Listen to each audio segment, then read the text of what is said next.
15 worst NHL team owners. Hey guys, welcome back to Hockey Hub. Today we'll talk about the worst NHL team owners. Let's head into it. Number 15, Dallas Stars. Tom Gagliardi took control of the Stars in 2011 and wisely put the team in the most competent hands. The Stars are as popular as ever in the Lone Star State, with legitimate cup prospects in the years to come. Oh, whoa. It looked like it deflected off the stick. Number 14, Nashville Predators. The current Predators ownership group took over in 2007 and allowed David Poile, the team's first and only GM, to continue to guide the on-ice product. This team isn't afraid to spend, and hockey has never been hotter in the Music City. Number 13, Florida Panthers. Vincent Viola became the owner of the Panthers in 2013 and has enabled the club to rise out of the doldrums. The jury is out on a front office shakeup on the heels of a division championship, but Florida is spending big bucks, and the Panthers are becoming a Miami mainstay not long after struggling to fill the building. Number 12, St. Louis Blues. A self-described lifelong hockey fan, Tom Stillman has helped put the Blues in position to finally bring a cup to St. Louis, giving GM Doug Armstrong all resources necessary to build a winning roster. Number 11, Minnesota Wild. Craig Leipold transitioned from the founding owner of the Predators to principal owner of the Wild in 2008, and later made a massive investment in bringing Minnesota natives Zach Paris and Ryan Suter home. He also recently paid a premium to reel in the best available head coach in Bruce Bordeaux to guide his club. Number 10, Carolina Hurricanes. Only one NHL owner is being sued by his sons, and that's Peter Kermanos, after he borrowed millions against their trust to help fund his club. While general manager Ron Francis is doing great work rebuilding the roster, the Hurricanes are one of the lowest spending teams and would appear to be a logical candidate for relocation if Kermanos can get his house in order.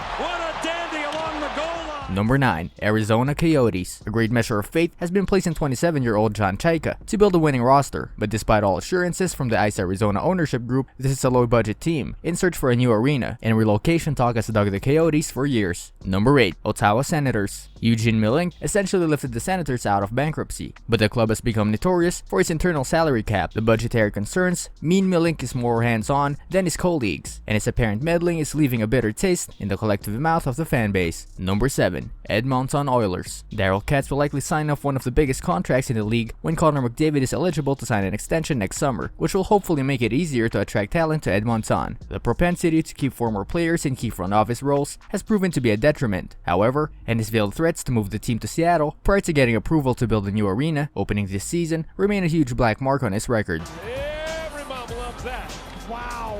Number 6, Anaheim Ducks. Henry Samueli bought the Ducks in 2005 and was suspended by the NHL in 2008 after pleading guilty to lying to U.S. securities regulations, but the charges were later dropped. In the present, he signed off on the firing of Bruce Bordeaux and the hiring of Randy Carlyle, and likely won't be spending to the cap ceiling anytime soon. Number 5, Las Vegas. Bill Foley is saying all the right things about building a winning team in Sin City, and is off to a good start after hiring George McPhee as GM. Still, the proof will be in the pudding, and he still has to come up with a name for his team. Tries to go to the glove side.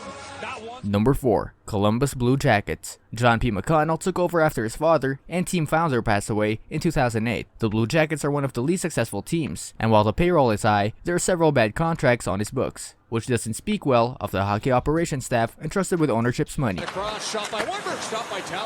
Number 3, New York Islanders. John Ledicki and Scott Malkin, who recently took over majority ownership of the Islanders from Charles Wang, have been talking a big game about doing what it takes to restore glory on Long Island, but Barclays Center doesn't seem like a permanent home, and much depends whether on John Tavares does indeed decide to re-sign with the club as early as next summer. Number 2, New Jersey Devils. The Devils have largely been in a teardown mode since Josh Harris took over as principal owner in 2013. Ray Shero appears to have carte blanche in terms of rebuild, and New Jersey did take on the big ticket salary of Taylor Hall, but whether Harris will go to the cap for a cup remains to be seen. Number 1, Colorado Avalanche. The Avalanche is technically owned by Ann Walton Kroenke, wife of Stan Kroenke. She took over on paper in 2014 after she had to give up his majority stake in accordance with NFL rules. Former star players Joe Sakic and Patrick Roy are running the show, which has not proven to pay off quite yet. This brings us to the end of our video. I hope you enjoyed it. Hit like if you did, and don't forget to subscribe to our channel so that you don't miss any of our videos in the future. Also, watch the 2 videos that are on your screen because I'm sure you'll love them. With that, I'll see you in the next video.